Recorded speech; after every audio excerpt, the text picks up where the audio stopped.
There you go.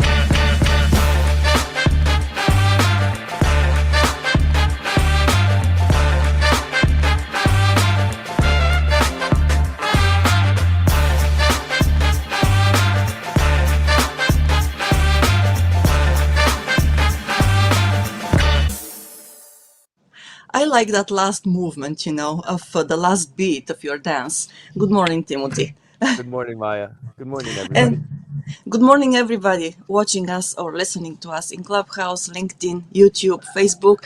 It's a pleasure to have you with us on December the 15th. It's mid-December and there are only about 2 weeks left of this year. Who can believe that time flies so fast, right? Yeah. Okay, and Timothy, very nice to see you again this morning, and thank you for being with us.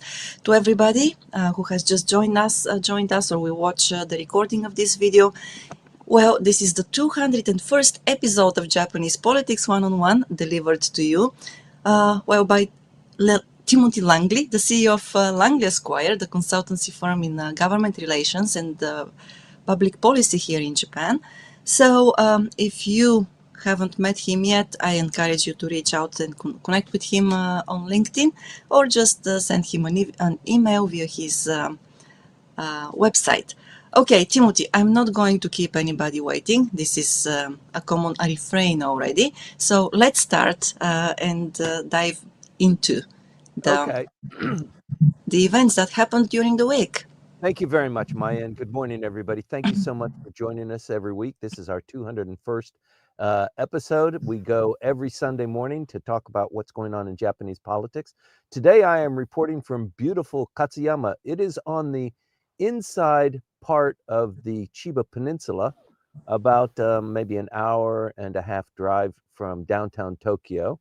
I'm reporting from inside my car. I cannot report from inside the Good Shit Grims because the bandwidth is not very good there, and I don't like to report from inside the car because it's just so constricting.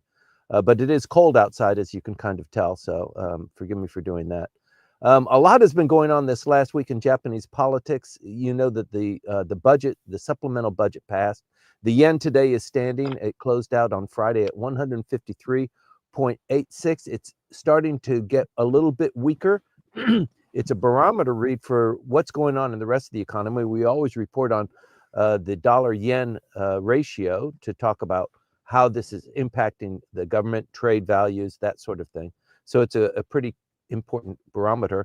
The Diet passed the supplemental budget, almost 14 trillion yen to be injected into the economy in a very short period of time, within a span of about 4 months, to help people who are below not the poverty line, but who are suffering. Maybe they have 2 kids, only one person is working, or maybe it's a single parent, that sort of thing. This was pushed very hard by the Constitutional Democratic Party and the Democratic Party for the People, 2 opposition parties, which is really kind of counterbalancing the minority government held by the LDP and the Komeito Party. So they were able to pull together even the opposition forces to pass this supplemental budget. This is part, maybe 2 of this process that is encapsulated in what we are in now, which is an extraordinary Diet session. It will go until the 21st, which is just next week, next Saturday. The Diet will end. And so they're trying to push through the commitments that the Prime Minister gave. And I'm going to go into a little bit more explanation of that. You remember the Prime Minister when he went to Peru and he went to Buenos Aires for the G20. On his return, he wanted to go see Donald Trump. He could not do that. There was a lot of different reasons given for that. Since then, the leaders of several nations have visited with Trump, even though his excuse was, "I can't see you, Mr. Ishiba. I know you're very important to the United States. We can't do it until I become president." Well, it looks like Miss Akie Abe she's in Mar-a-Lago today. She received an invitation to go to Mar-a-Lago. She's not the Prime Minister. She's not even the Prime Minister's wife. She's wife of the former Prime Minister, Mr. Abe, who under so many pundits have said, this relationship between Donald Trump and Mr. Abe was so close, they were so tight, they were real brothers. But it is true that they did have a kinship of sorts, and so the fact that Miss Abe is in Mar-a-Lago today is pretty interesting, and something might come out of that, maybe as an emissary for the prime minister to meet with the president or the president-elect. We're not sure. As we're going through this diet process, we've finished the supplemental budget passage, and now we move on to new business in the parliament. And the ethics committee from the lower house and the ethics committee in the upper house will now start quizzing all of the mostly LDP members who put money into their pocket that created this whole brouhaha that flipped over the government and put the LDP in a minority position for the first time in 25 years. Excuse me. So the ethics committee reports will be going out this next week, and it is expected to be pretty contentious. It's also interesting, when this story first came out that the LDP was taking funds from political donations and distributing it to members of the party or the faction, it turns out that there's now an investigation with the Tokyo metropolitan government that the LDP members there have been doing the same thing. So it looks like it was a process or a technique or a tactic in order to keep the LDP going strong and for the members to be able to enrich themselves in a quasi-legal way. It looks like it wasn't restricted just to the LDP, so you're going to be hearing some more news about that. That is a pretty big blockbuster piece of news. Mr. Suga was supposed to be in South Korea today. This has been planned for several weeks. Mr. Suga, former prime minister, was going to go to help enrich and push forward this relationship between Japan and South Korea that has been going pretty strong under the Kishida and Suga administrations, now with Mr. Ishiba. And because of the impeachment that was just announced yesterday of President Yoon, and because of other reasons, he's canceled that visit. You might remember Lloyd Austin was in Tokyo last week, his fourth trip to Japan, and he was supposed to also go to South Korea. He also canceled that. The draft of the 2026 budget is now being formalized. This process continues. It's like clockwork. Towards the end of the year, the government of Japan pulls together all of the ministries. They get their requests for the budget. They put it together, and they must do this by the end of the year, because when the diet starts in January, that's what they're going to be talking about. And that budget is now being finalized these next couple of days to be submitted in the new diet next year. And some of the biggest issues there are, how are they going to pay for the military budget? That's been discussed, but it hasn't been really revealed in great detail. They have to do that. They've also decided to raise the ceiling of tax-free salary from 1,003 million per individual, below which they don't pay a tax. And because they received some sort of a commitment with the Democratic Party for the People to raise that, that they need to figure out how they're going to pay for that too. That will go into next year's budget as well.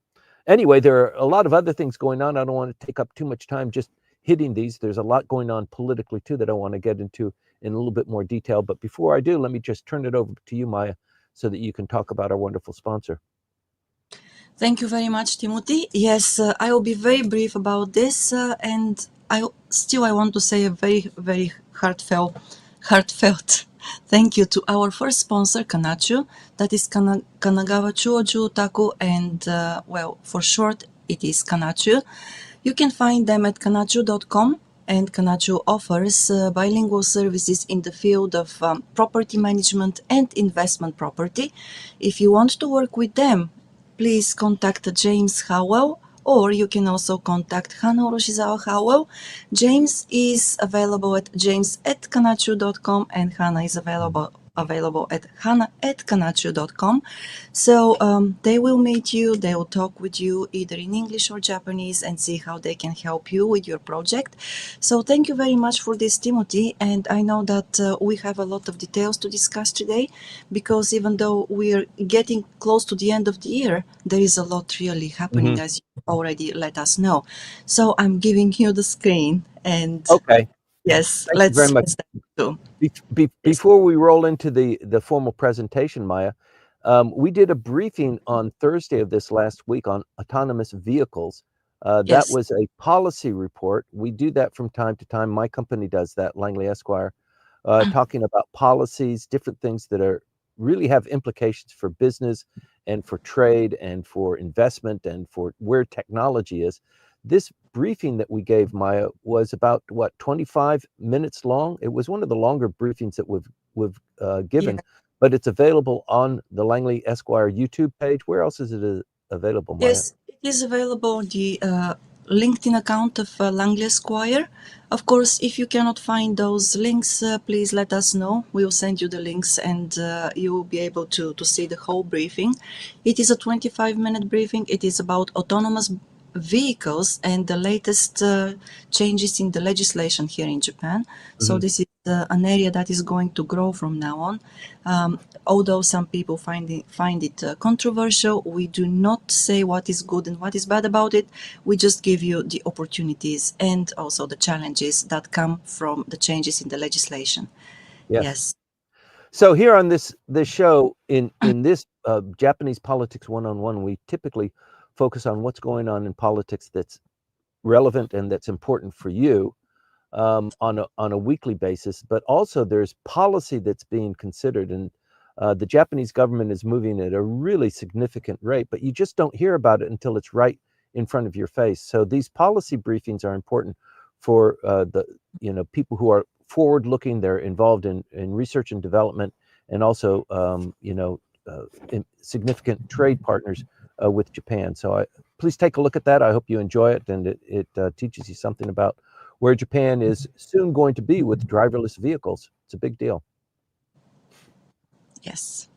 Okay, moving on, Maya. Yes, please do. Yes. Okay, thank you. So this last week, it's been rather unsettling. China has really began to increase its military drills. The military drills throughout the Taiwan Straits has essentially walled off those straits because of the amount of and the intensity of the drills that are going on there. So it is somewhat of a sensitive time. You're not hearing much about that in the news, but you're going to hear about that here. It's something of great significance, what they're going to do.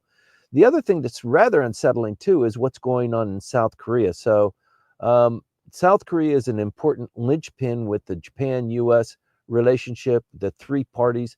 They're the largest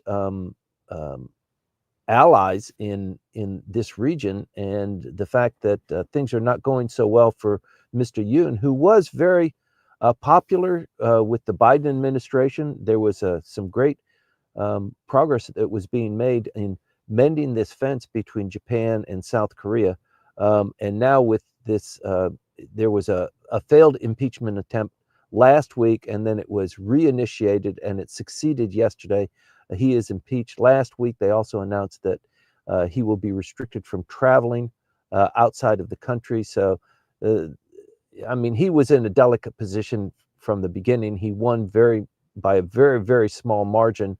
And then when the election of the single House legislature occurred earlier in the year, his party, the PPP, failed to secure a majority of the vote. So he's essentially been a lame duck president. And as a result of that, they've just been ramping up to try and pincer him, get him in a bad position. He felt he was in between a rock and a hard place. He initiated martial law maybe 12 days ago. It lasted for 6 hours, and everything just began to collapse after that. So there's a lot of turmoil that's going on there, very worrying. I think, and the opposition party has insisted that the only way to calm things down and to move forward is to impeach him, which they successfully did yesterday. Contributions to the political funds is a big issue. It is being considered by the Diet now. The process that we just finished in passing the supplemental budget begins to release the Diet for focusing on other issues too. One of the big issues is how they're going to revise, as the Prime Minister promised. If you make me Prime Minister, I'm going to revise the political contributions control act, so that this thing that happened with the Abe faction and these the slush funds and that sort of thing, it's not going to happen, because we're going to revise the law. So it's a political commitment of him. It relies on three legs. One is the corporate donations and how those donations are received. The LDP, that's their bread and butter. Other parties collect funds different ways, but probably a lot of it is through donations, their member donations, corporations. The Japanese Communist Party sells their flagship newspaper, the Akahata, which is very, very popular, very well read, and that's how they generate their revenue. But with regard to the LDP, they get it from corporate donations and from running Benkyo Kai, study groups, that sort of thing. That is the first leg. The second leg is transparency, that money that comes in should be reported. There was a fund there that members of the LDP within the factions would be receiving money from the party, and they didn't have to report how they were spending it, sometimes maybe 1 million yen. And they could spend that any way they wanted to. It was for LDP and political development, political education, but there was no obligation to report on that. So they want to put a cap on that, and this activity fund needs to be either completely removed, or at least the funds need to be disclosed. So that's the second leg. And then the third one is, in order to ensure transparency is even throughout the parties, and violators would be captured, or there's a responsibility to report and be concise and honest about it, is setting up a third party monitoring organization. So that could either be within the Diet structure, or a third party that they hire, maybe, I don't know, Dentsu or one of the big three, to form a separate entity to review this. That's under discussion right now. It's a hotly fought issue, because the LDP doesn't really want to revise it, but the Prime Minister has promised that he would, and the opposition parties are really hammering the Prime Minister on that. And there's only 1 week left in the Diet session, so there was some talk that the Diet would be extended. I don't know if that's going to happen. I think with the passage of the supplemental budget, all of the opposition parties received some concession from the LDP. The LDP gave lots of concessions so that they could pass that, and those concessions either are immediate, they're part of the supplemental budget, or they're going to be more apparent in the new Diet. So the Prime Minister basically made lots of concessions to keep things calm and to keep the LDP going smoothly, and make the Diet session and this extraordinary Diet session go smoothly. It actually went a little bit smoother than most people had predicted. They thought it would be much more contentious, but there was a lot of give and take given. And we move into a more contentious period right now, especially this next week. I'm going to get into the schedule of that later in this briefing. But the Political Funds Control Act is a big issue. It's not the only thing that's going to be happening before this Diet ends. And I think it's just too contentious. It probably won't pass, or it'll pass with people still being disappointed with it. You might have heard also in other news that President-elect Trump invited Premier Xi to join the inauguration of him becoming president in January. I think it's January 15th or 17th, something like that. I think Mr. Xi has declined that, just because politically it's not a great idea. Typically in an inauguration, ambassadors from all of the countries are invited. They have a front row seat at the inauguration. I think it was a clever tactic by Mr. Trump to invite Xi, but probably if he says yes, it goes one way. If he says no, it goes another way. But probably nothing to lose in terms of President Trump. But that is still moving forward in this action that's going on in the Taiwan Strait. Maybe it mollifies it just a little bit, but that's still a very hot issue. I want to talk just a little bit about the process that we're in with the extraordinary diet session so that you know where we came from and where we're going. So initially, the prime minister, he went to the G20, he went to APEC in Peru. He came back, he made a policy speech to both houses of the Diet. I think that was on a Friday. So the Diet opened up.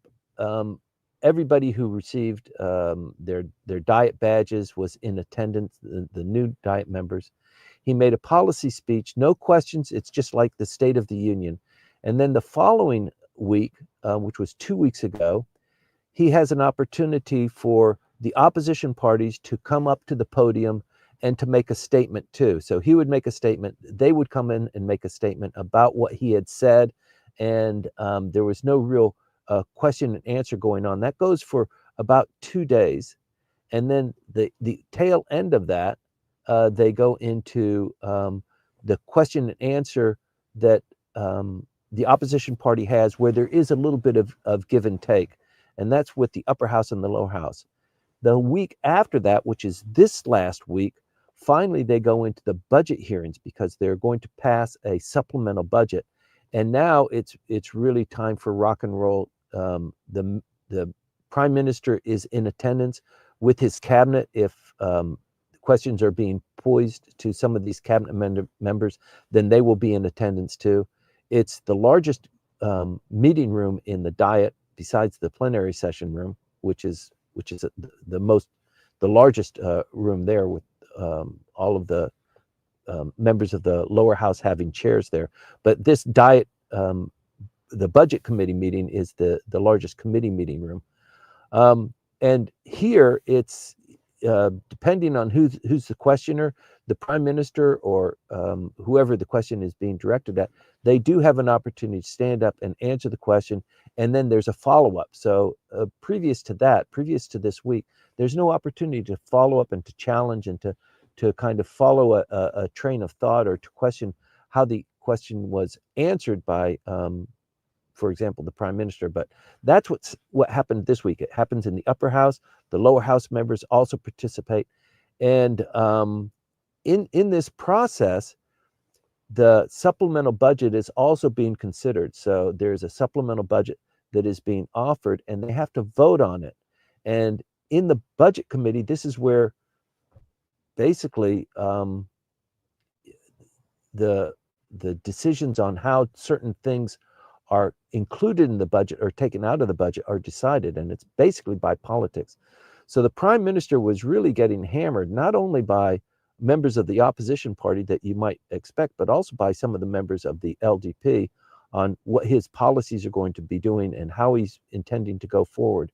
And in the back rooms, they have different conversations going. Well, we'll vote for the proposal, the supplemental budget, this way, if you do this, or if the question revealed that you're thinking about that and we oppose that, but we might vote for the supplemental budget. So they have to pass that budget by more than 51%. The LDP and Komeito don't have that 51%, so they need to get somebody else in, and that process is what occurred all this last week, where lots of questions and answers. It was all televised and watched very carefully. So they passed the budget on Thursday.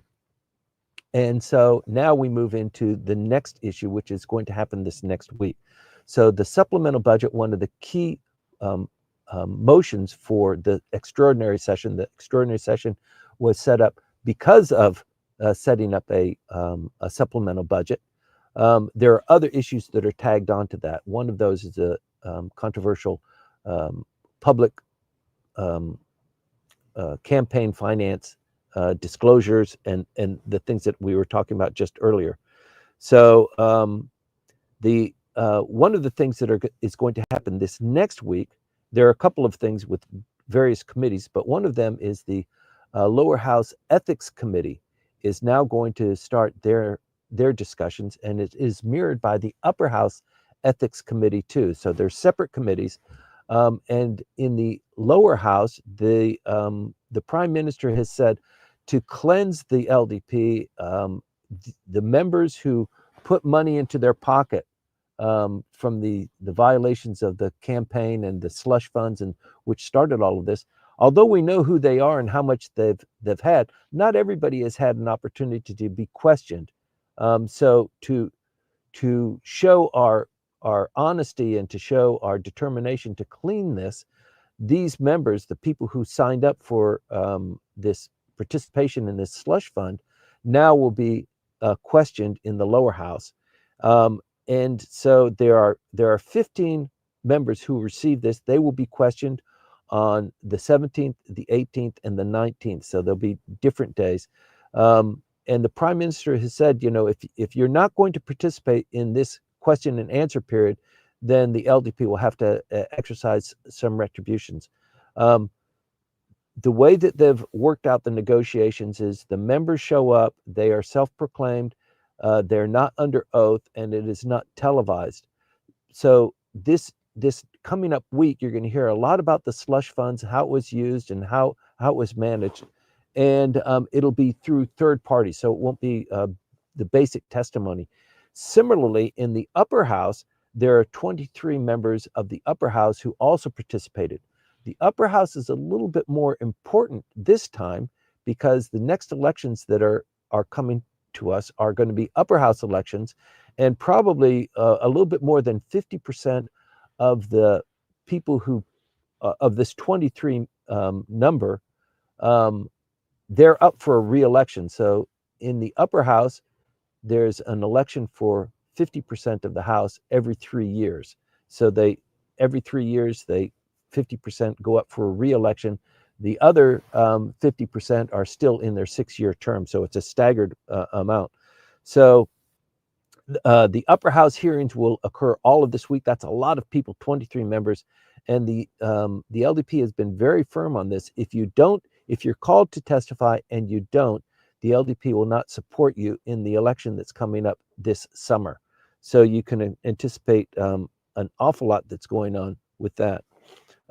So we move on now to the ethics and the political reform. And the 9 parties have submitted their own bills for political reform. So there are basically 10 political parties. Each of them have submitted their own bill for the political reform. So they need to mesh that out. It's just a messy, long process. Even with the supplemental budget, that took 2 weeks of going back and forth. A lot of horse trading. Even before the diet started, they were working on that. So political reform is a whole lot more different. And you've got the LDP, which is really sticking to its guns. There will be some changes there, and that decision will come out. We'll be able to report on it this time next week. Let me see what else we've got here.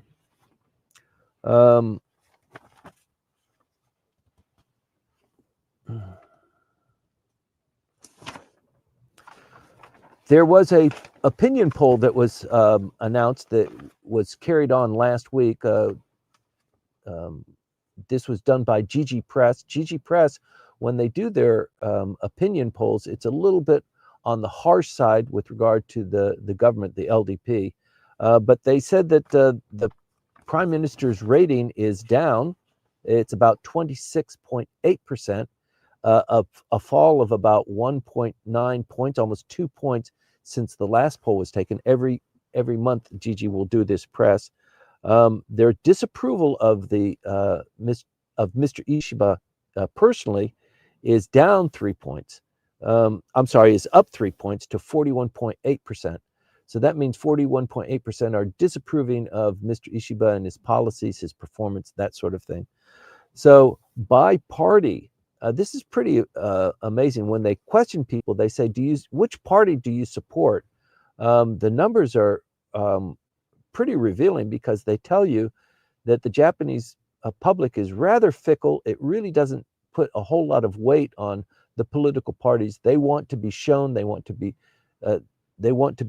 convinced of what is going on when they make their votes. So a lot of them are just holding back. But the LDP support is standing at about 19.1%. It's down just a bit of a fraction since the last one. The Constitutional Democratic Party is next in line. It receives a 6.7% support rating. The Democratic Party for the People taking a little bit of a hit because of the Tamaki kerfuffle. That's at 5.7%. Komeito is at 4.3. Ishin is at 2.5. Reiwa is at 1.6. The Communist Party is at 1.5. Sanseito is at 0.6%. The Conservative Party and the Social Democrats are both at 0.4% public opinion poll rating approval. With regard to Mr. Tamaki, who took a bit of a break, a 3-month break from being the leader of the Democratic Party for the People, he will just sit in the back seat. He won't take the leadership role. On March 3rd, he is reported to come back. He hasn't specifically said that, but apparently that's the deal that was cut.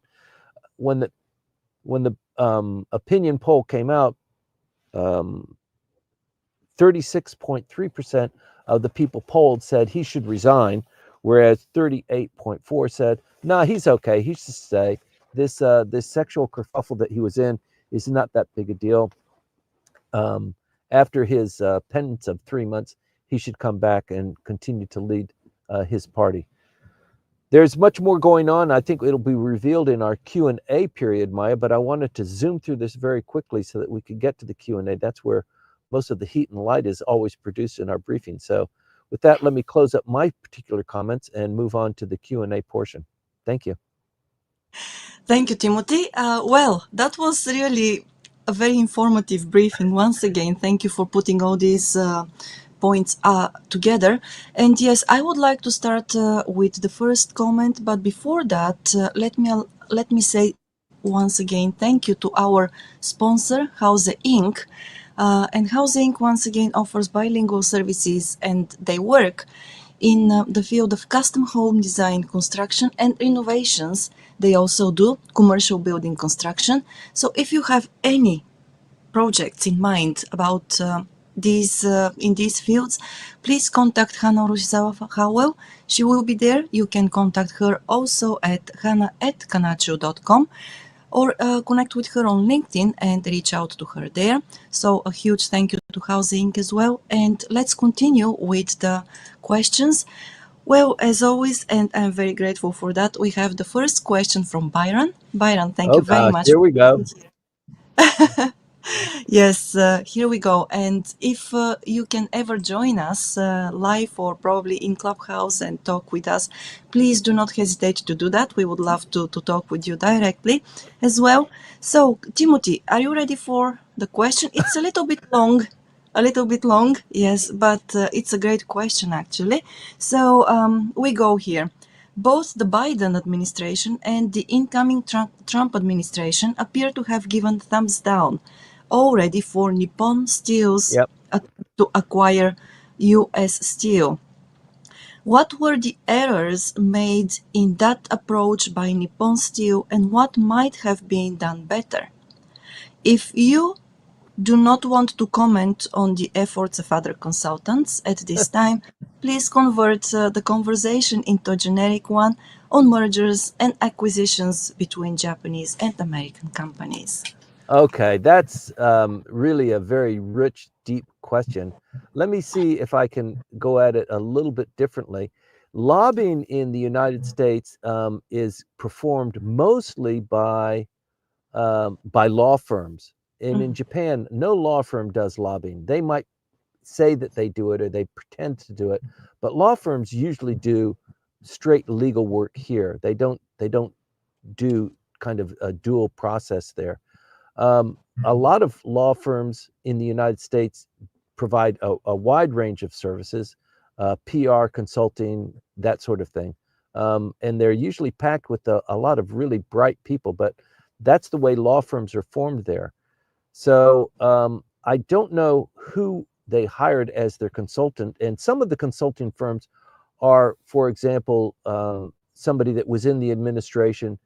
It was a Republican administration, and now it's a Democratic administration. And the person who was maybe a cabinet minister or somebody powerful in one of the ministries sets up his shop to be a consultant or a lobbyist. So that happens pretty frequently, and that might have been what had happened in the Japan Steel case. The foreigners can go in. I used to work for a law firm that was predominantly a lobbyist for the foreign concerns who were being hammered by the Commerce Department for dumping, for trade law violations. So I'm not too familiar with that, but the result is not going the way the client wanted it to. You never know if, in fact, what the outcome is going to be. It's very expensive work. And sometimes when you get into it, and I've been involved in these situations many times before too, the client only has a certain amount of budget to achieve a certain result. And as this process continues going forward, they realize this issue is far more important. So we need to put more money into it. But initially, when they came up with the scope of the project and the amount of money invested into it, there are certain tactical and strategic decisions that are made based on that. And when the issue becomes even more important or more political, or it looks like you're going to lose it, and your board has said, no, we can't lose it, you need to put more money into it, those decisions were made earlier, and you have to live with those decisions. It's very difficult to turn around on that. And sometimes clients just don't pay the right amount of money to get the result that they want until it's too late. So I think maybe that's part of it too. But also the timing couldn't have been very good for Japan Steel, because they put a lot of emphasis on developing this relationship with the Biden administration. And if Ms. Harris took over from the Biden administration, then whatever goodwill they were able to generate typically survives. In the current situation, whatever investment they had politically is going to disappear with the Trump administration. So I think that's one of the other complications, that they probably, maybe they game planned for it, but I think this is just one example. There are thousands of other examples where people are trying to lobby the government, trying to get their product into the market, or they're trying to modify the way regulations are applied to a certain product or services. It's the same thing that happens in this economy too.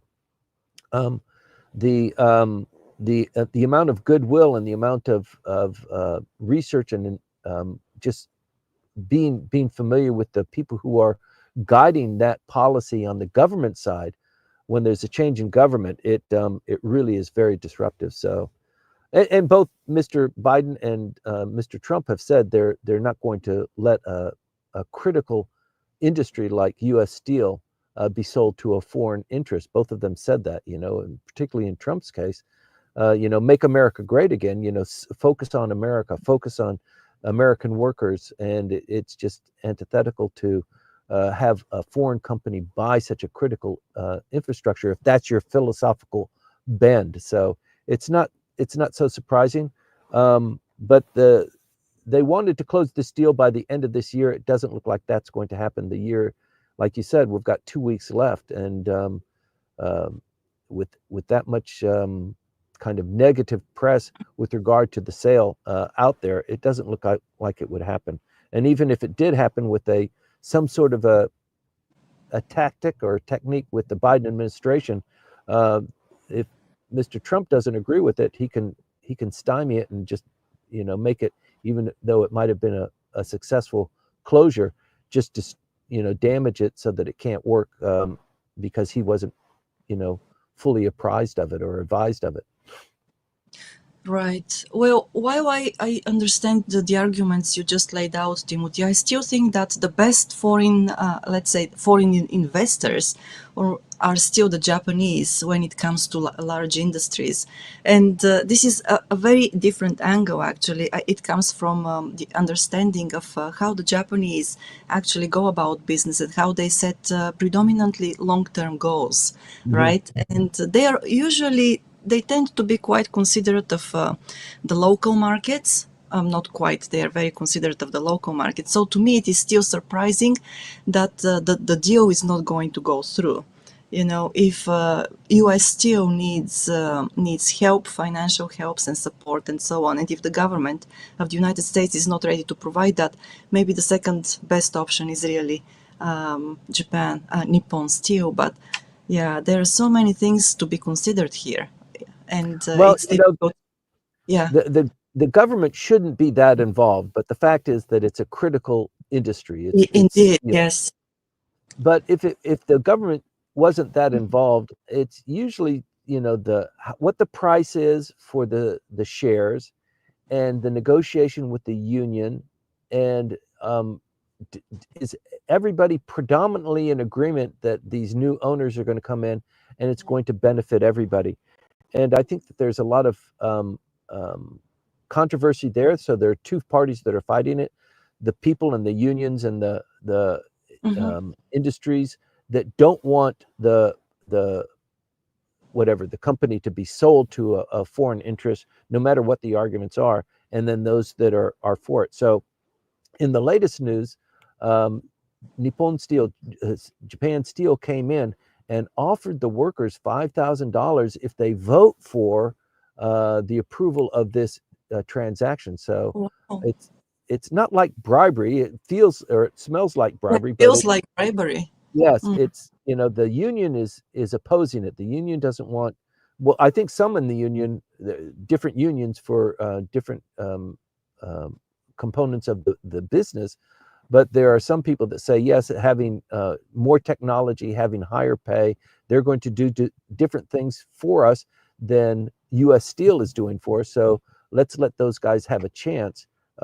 But if I'm going to get $5,000 if the deal goes through as a worker, that's pretty attractive. So the opposition that I normally had, my union bosses have told me that there'll be something in it for us, and um, let's go ahead and take down our opposition. So it's a very, very big fight.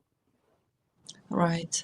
Well, and I can say, yeah, probably there is the managerial styles, as you say, the big fight there, and that, I mean, on top of the fact that it is a national interest, it's quite a lot of, yes, quite a lot of things to be considered there. Okay, thank you very much for this. And now we're moving on to LinkedIn again. Once here we've got Manabe-san. Manabe-san, good morning once again, and thank you for watching. So Manabe-san wrote a comment while we were talking about the supplementary budget. And he writes, large policy fund will be included in the supplemental budget. So I wonder whether you have information about that at the moment, or maybe we can talk about this next time, Timothy. What's What the kind name of it?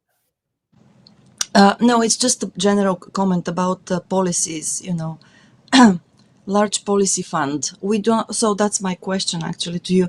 If you have information, because the budget is about to be passed, right? And maybe there isn't enough information about what will be covered by the supplementary budget. Oh, okay. So no, we know what's going to be covered by the supplementary budget, Mhm. because it's passed. So it's all written down. The bureaucrats have all um, uh, chewed it up. They know what money is going where. I think Manabe-san's question is about a particular part, and I'm not sure what he's getting at. But Yeah. Mm. if I understand that a little bit better, then yeah, sure. Next week we can talk about what that funding is and what are the parameters of it. Um, but I don't think he's talking just overall about the supplementary budget, is he? No, I imagine it's about the new policies, I imagine, and policies that will be developed Okay. the So, current government. Yes. okay, if that's the question, yes, there was horse trading that was done. And if you accept the supplementary budget as we have proposed it, then in the national budget coming down in January and that needs to be passed in April, we're going to give you a concession there. So, yes, there was some horse trading that was done there. And in order to get the budget passed, people received either somewhat immediate concessions, or some of the concessions are longer term. And with regard to the moving the floor of the tax-free salary from 1.03 million per year to 1.78, the Democratic Party for the People did receive a concession there, and that concession won't be evident to them until the budget is passed in April. And so, as a consequence of receiving that commitment, that promise, they signed off on it. With regard to the Ishin's main point was we want to have free education. We've told people who are, voting with Ishin, people who are Ishin members, that we're going to work hard to support you. And one of our issues is free education. So they received a concession on free education. And the Constitutional Democratic Party was yet a different issue. It was, all the money that's being spent, why don't you spend more money for the Noto Peninsula in Ishikawa-ken? They're suffering. They need more. That needs to be more dedicated to them, and they received that concession. So I guess there's within Ishikawa, maybe the Constitutional Democratic Party has a lot of members there, and or maybe just philosophically they're saying, the LDP and the government has abandoned those people in the worst area in Japan. They got hit by a massive earthquake a year and a half ago, and they're still suffering. Get with it. And so they received some concessions on that as well. But once again, when we come down to brass tacks, how is that going to be paid? And that's the issue that the LDP has to consider in the new diet session starting in January. Right. Yes. Okay, thank you. Moving on, then once again, we have another comment and a question on LinkedIn from Jean-Sebastien Boire. Thank you very much for watching, Jean-Sebastien. And it is once again on the topic of the acquisition. Okay. Yes, the US Steel. So Jean-Sebastien writes, bouncing on Byron Johnston's question, aside lobbying, the topic was highly covered in the media in an emotional way as well. Yeah. Is it something that Japanese companies should take into account in such situations? Okay. Who's this from? This is from Jean-Sebastien Boire. So I don't know quite what you're talking about, but I think I get your drift. For the first time this week, I heard a comment that, Japan Steel was employing POWs during the war. And as a consequence of that, they shouldn't be allowed to come in and purchase US Steel. That's the first time I heard that. So I think maybe that's what you're talking about, that some of these subliminal, these deeper issues, they only come up in these kinds of issues. And yeah, it's I guess it's somewhat unfortunate. I thought that we had moved beyond that. But some people, when they want a result, anything is fair in this kind of business. So maybe they're pulling that out. I'm not sure if that's what you're referring to, but yes, it's a very, very contentious issue. Japan Steel really wanted to buy US Steel. They thought that there was a lot that they could do. They could bring better technology to US Steel. They could enhance their footprint, and they could be more participating in what they anticipate to be a boom market in the United States. They really wanted a piece of that. And so they put their money down for it. And I think the reason why it's not passing, it's not just because of the economics. I think it's the political implications as well. I hope that hits some of the targets of your question. But if not, please come back to us and we'll deal with it tomorrow. Yeah, I also think it's a good question because well, maybe looked from a slightly different angle, it tells you how important the public relations are for any company that would like to acquire another one. And probably Nippon Steel did not really work very well in in this field. And I don't know again whether they're the company they're using to lobby the U.S. government for this acquisition M&A, whether they did any PR, public relations at all. But it tells me that because of all those articles and the coverage in the media that has been mostly negative, and I talk about the United States, so probably there was more to be done there. There was more to be desired in terms of public relations on the side of Japan Steel. I don't know what your take on this is.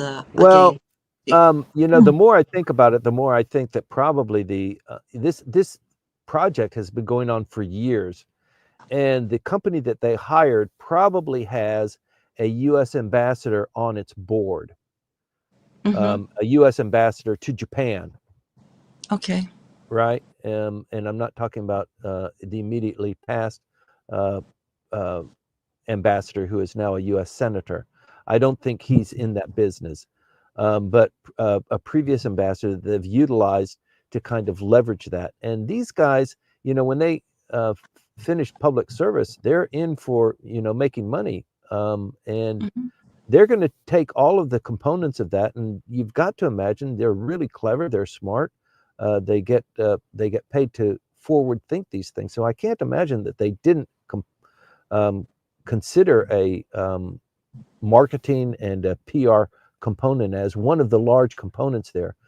But we never heard about that until it just got contentious. We didn't hear about U.S. Steel being potentially purchased by Nippon Steel, until maybe like 6 or 8 months ago, when it first became an issue. But it's been in the project phase for at least 3 years.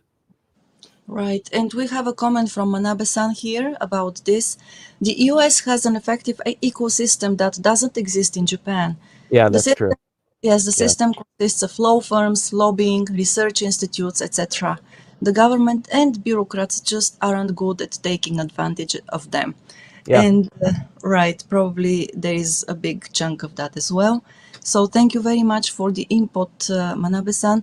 There is a comment and a question from Yuka. Yuka, I'm so happy to have you back with us. I know that you have been busy recently, and thank you very much for coming back even though you keep busy. So thanks for another great session. Mrs. Akie Abe, the widow of the late Prime Minister Shinzo Abe, is set to meet with President-elect Donald Trump on December 15, 2024. For Prime Minister Shigeru Ishiba, does this meeting highlight the challenge in establishing his own rapport with the incoming US administration?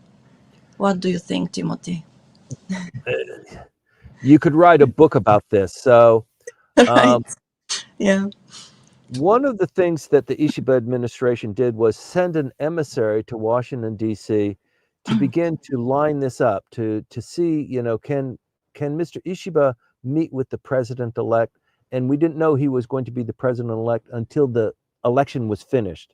So it was maybe you might remember that Mr. Aso went to Washington, D.C., attempted to meet with Mr. Trump, was unsuccessful in doing that. And then they sent somebody else just more recently, maybe 3 weeks ago, to attempt to line something up. And I think from inside sources that I've received, that was not very well received. It wasn't so well done. It's the same thing that Mr. Manabe said, that they're just not very good at this. They don't send the right kind of person. They don't do it the right kind of way. And the result that is generated is something that would be expected. Mr. Abe was successful because he went by himself. He went directly to the Trump headquarters in New York to meet with Trump. And that meant something to the president-elect. And that formed the basis of that relationship. The fact that, and I haven't heard that Akie Abe is going to meet with the president-elect. I think for sure she would meet with Melania and maybe go to some of the events, but that Mar-a-Lago is it's basically a White House outside of the White House. It's there's so much that's being done there, and having 10 or 15 minutes with the president-elect is a pretty big deal. But I guess if it was me or you, the widow of your friend who was running Japan, yes, I'm going to say hello to her. I'm going to sit down. I'm going to have a cup of tea with her. So I don't know what that is yet. We should know, because I think they've already, if they're going to meet, they already met, because it's already the time for them to have met Or maybe last night. or maybe not yet. Oh, but okay. Well, one thing actually that I think there is something here in well, which we can also mention is that. Of course, they send missionaries, right? And it's not the person, the prime minister himself, even though there was an attempt, by Mr. Ishiba to meet the president-elect. But the thing is also, maybe you can give us another insight. So we know that Mr. Ishiba is also very well known as one of the biggest critiques of Mr. Abe. And he has made a career out of that as well. So I wonder, of course, Maybe, yeah. in politics, we want to believe that personal feelings and grudges do not actually influence what happens. But we have seen through these briefings as well that there is a lot of personal, Sure. sometimes bad blood, and sometimes friendships and so on, personal affairs that affect what is happening. So I wonder whether this image of Mr. Ishiba has contributed to what is happening right at the moment. Well, it's hard to say. Mr. Trump did meet the governor of the 51st state of Canada.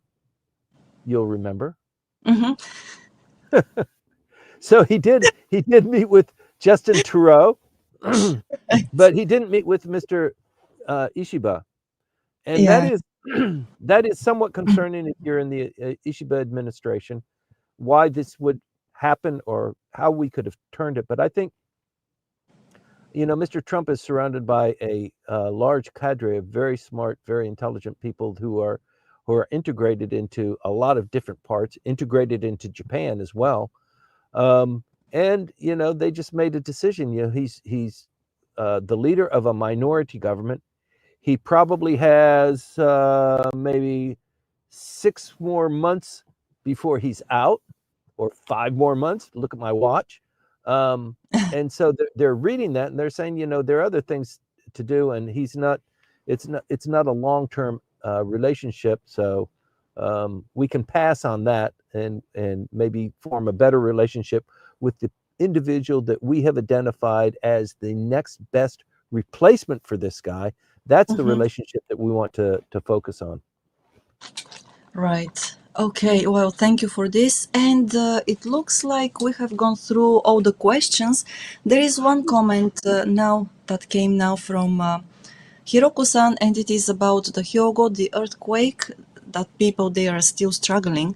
And obviously, it was, in response to what you told us about the budget, the supplementary budget. Yes.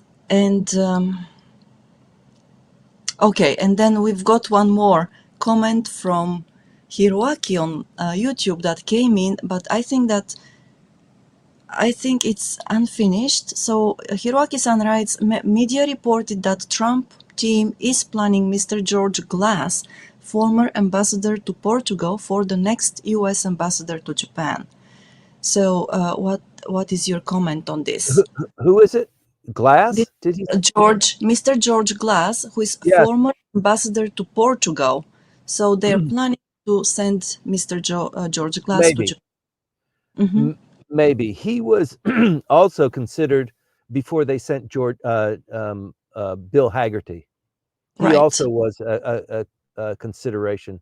So it wouldn't be terribly unexpected for Mr. Glass to be appointed.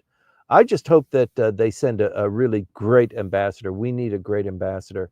And I think with the Trump administration in particular, there's going to be a lot of change. There's going to be a lot of turmoil. There's going to be a lot going on in this region with Taiwan. Who knows if this military kind of tightening that's going on in Taiwan right now is going to continue, what's going to go on with North Korea. There's a lot of concern now about what, in fact, did the North Koreans get from Russia for sending 10,000 troops to Ukraine, many of them to die, right? So what did North Korea receive as a consequence of that? What kind of military assets or capabilities did they receive that they don't have now? And when are we going to see that play in the theaters that we are sitting in right now? So the region is really fraught with a lot of tension, and with the new incoming president, there's a lot to be anticipated. I'm very much looking forward to it. I think by all accounts, the president-elect is already running what's going on in the United States. He's treated as the leader of the nation already when he travels. And I just really am very hopeful that the administration will send us a really terrific ambassador, and we can get really back to good business and good diplomacy here. Indeed. Okay, thank you very much for this. And that's all for the moment, it seems. I know you're eager to go. You're eager to sit down and start writing your book. I know that. Yes. Thank you. So today, it's a beautiful day. I'm not going to take the boat out for sailing, but you can see Mount Fuji. I don't know if you can see it from this perspective. Can you see? Yes, But she beautiful. is right there, just across the Right. water. Yes. Yes. And Oh, where I have my boat berth, where I will be riding, yeah, I can see Mount Fuji every day. It's just glorious. So wonderful. Yes, happy to but share that with you. thank you very much for that. And thank you for sharing every Sunday morning with us as well. Well, it's very much appreciated. And also, I know that you'll be here next Sunday again. So, Thank you. okay. Well, to everybody who stayed with us, thanks a lot for this, really. And for coming here every Sunday morning, for having your coffee or tea on Sunday morning with Timothy and me. It's always a pleasure to have you with us. We hope to see you again next Sunday morning as well. And of course, if you cannot watch the briefing in real time, you can watch them on LinkedIn and also YouTube because they are recorded. The links are the same, so you don't have to go searching for links. And then I also want to say thank you very much to our sponsors, wonderful sponsors. They are Kanchu, Kanagawa Chuo Jutaku, or Kanchu. You can find them at kanchu.com, and Houze Inc. You can find them at houze.co.jp with James Howell and Hana Howell. If you have any projects in mind about in the fields of real estate, reach out to them and talk with them. Timothy, thank you very Also, much. Yes. just one final point, if you don't mind, Maya. For those of you in the audience who would like to have a kind of a transcript, it's not a transcript, it's a kind of synopsis of what we talked about. Please let us know. We distribute this for free in several ways. If you sign up for our newsletter, it's not quite a newsletter, it's basically just the synopsis. You get that, you're the first to get the synopsis that's being sent out. And then Maya loads it up on LinkedIn, and then it's loaded up on the web page as well. But if you want it first and freshest, sign up for our newsletter. Either write to me or Maya through my email or on LinkedIn, and we'll put you on the list. It doesn't cost you anything. No, it doesn't. Well, thanks a lot for this. Give us a call, give us an email, or send us a message on LinkedIn if you need the synopsis straight into your inbox, and you'll have it there as well. Okay, thank you, Timothy. All Thank the you very much, best. Maya. Thanks, everybody. Thank you. Have a great Sunday and also a bright new week, a wonderful week. And I hope that if you have already prepared for the holidays and have started them, have a wonderful holiday, a wonderful holiday season.